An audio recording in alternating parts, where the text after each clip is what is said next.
Всем привет! Это Антон Ташимото, АМК Сервис. И сегодня я покажу на примере конкретного мотоцикла, что можно посмотреть на мотоцикле, чтобы определить примерно, сколько денег в него нужно вложить. Итак, подопытный это у нас Honda CB F600. Но это типа Hornet, это только более европейская версия, так скажем, дефорсированная. Вот так она у нас выглядит. Сейчас я ее покажу все в круг. То есть выглядит она достаточно неплохо. Мы можем, первое, что заглянуть в бак. При покупке карбюратора у мотоцикла это очень важно. В баке мы увидим немножко ржавчины и окислов вокруг, но сам бак внутри, насколько мы можем осмотреть, я его осматривал более подробно. Он весь чистенький. Весь металлический. Это хорошо. Также мы можем посмотреть, тут вот здесь есть мятинка и т.д. и т.п. То есть мы осматриваем визуально его. Визуально осмотрели. Все вроде в порядке. Проверяем моторчик на наличие там лишнего герметика. Тут моторчик весь нализанный, забрызган силиконом. Все хорошо.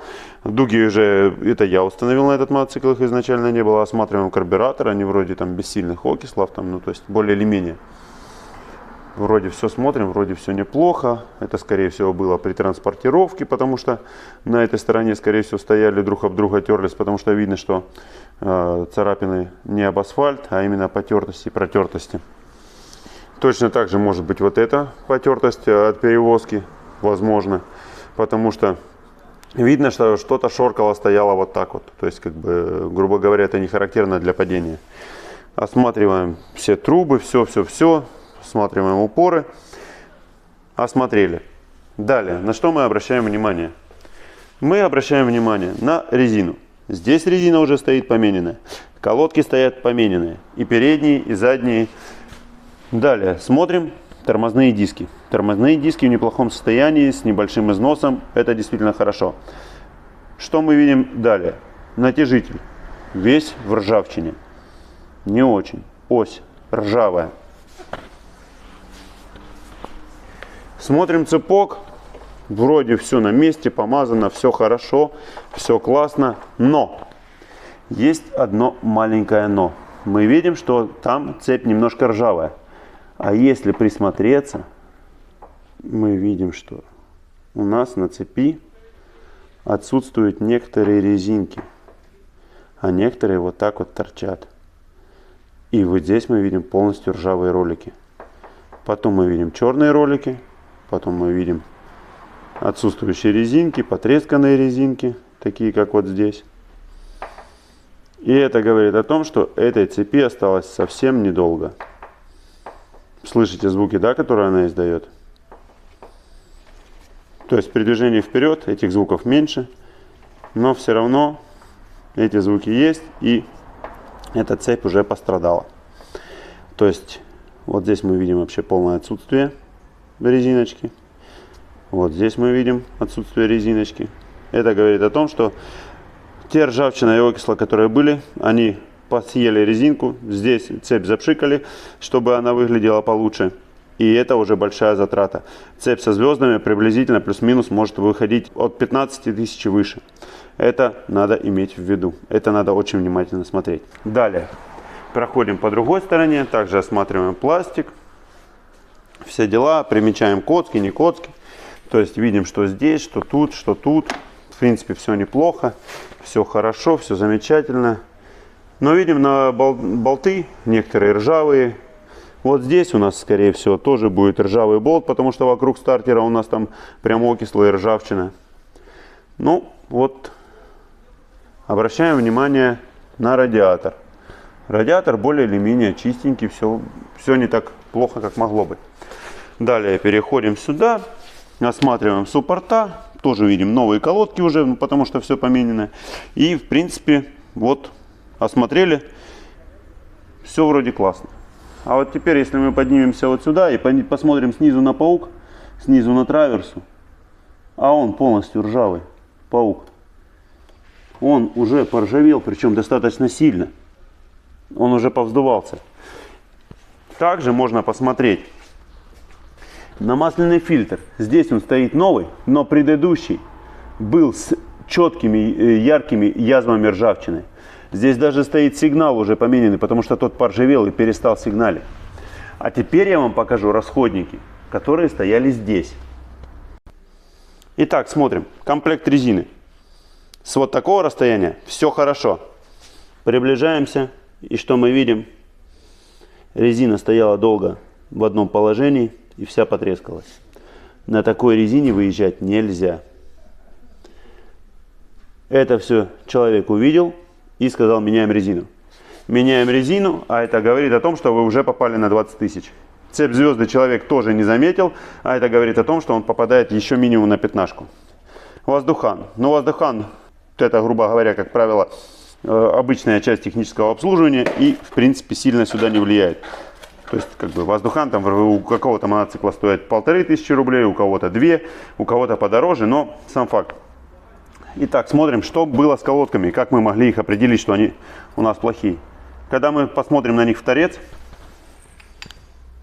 они выглядят вот так. Что мы видим? Ржавчину, окислы. И то есть вот это все нам было доступно еще посмотреть сбоку суппорта. Мы все вот это увидели. Также я сейчас приведу фотки суппортов, как они выглядели внутри.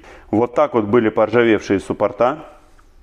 Соответственно, я их разобрал, мне пришлось чистить направляющие, чистить поршня, все это смазывать, расшевеливать, потому что после установки новых колодок тормоза заблокировались и переднее колесо не крутилось. Далее смотрим на свечи.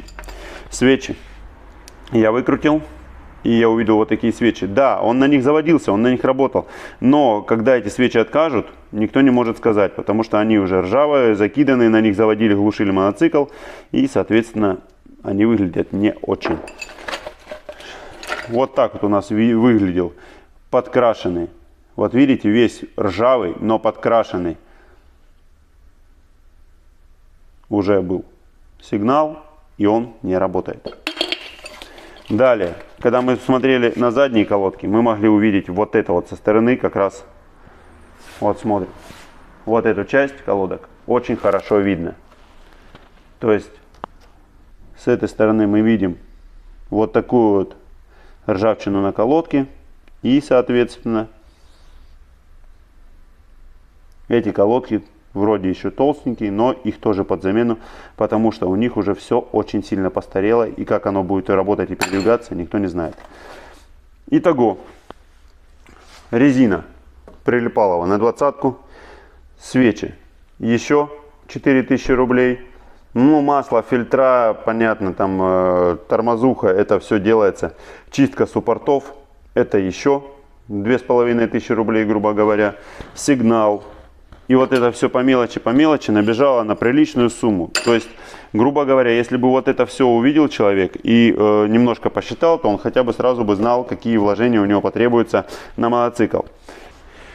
К чему все я это говорю?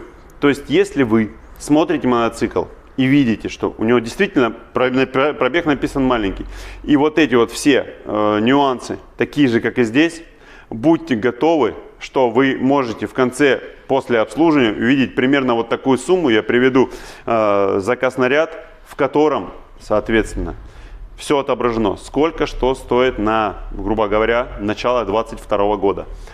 Вот на эту сумму, грубо говоря, 50 000 рублей попал человек, потому что чуть-чуть не досмотрел. К чему все я это говорю? Сумма в 50 000 рублей. В принципе, все по делу, то есть там ничего лишнего. Лишнее — это человек сам купил дуги и сам купил сигнал, потому что у него сигнал не работал, мы ему сигнал заменили. Но, соответственно, если вы покупаете мотоцикл и видите вот эти все недочеты, и вам человек не торгуется, вы должны понимать, что это будет плюсом где-то в районе 50 000 рублей на весь мотоцикл. И, соответственно, к цене 323, 325, сколько человек за этот отдал мотоцикл, вы должны прибавить еще это сразу. Потому что если вы не поменяете эти расходники, это будет ездить на мотоцикле небезопасно. И вы можете из-за плохой резины или из-за плохих тормозов попасть в аварию и остаться без мотоцикла. Не дай бог, конечно. Но мое убеждение, что мотоцикл к сезону нужно готовить грамотно. А чтобы его грамотно подготовить, надо, соответственно, не только цену мотоцикла брать в расчет, а еще брать вот эти расходы. Если вы будете подходить к покупке мотоцикла вот так, это будет хорошо. Чтобы подходить к покупке мотоцикла еще более грамотно, вы должны стоимость мотоцикла приплюсовать стоимость обслуживания. И если у вас это не первый мотоцикл и нету экипировки, стоимость экипировки, а это еще тоже минимум 50 тысяч рублей, хотя бы более или менее какая-то адекватная экипировка. Не берем совсем Китай, не берем совсем ширпотреб, которая не отработает. Поэтому вот такие затраты вы должны держать в голове. То есть, грубо говоря, полтинник на обслуживание, полтинник на, соответственно, экипировку и стоимость мотоцикла. И вот тогда вы сможете рассчитать бюджет. А у нас как получается? На последнее покупают мотоцикл, потом не до конца его обслуживают, и потом постоянно с ним все время мучаются, потому что что-то начинает отваливаться, отказывать. И, соответственно, получается не очень хорошо и не очень приятно. Это частный случай. Вот мотоцикл визуально в хорошем состоянии, технически в неплохом состоянии. Он заводился и работал, то есть на нем можно было сесть и поехать. Но это было небезопасно и это было неправильно. Поэтому покупайте мотоциклы осознанно, грамотно. Всем большое спасибо за просмотр.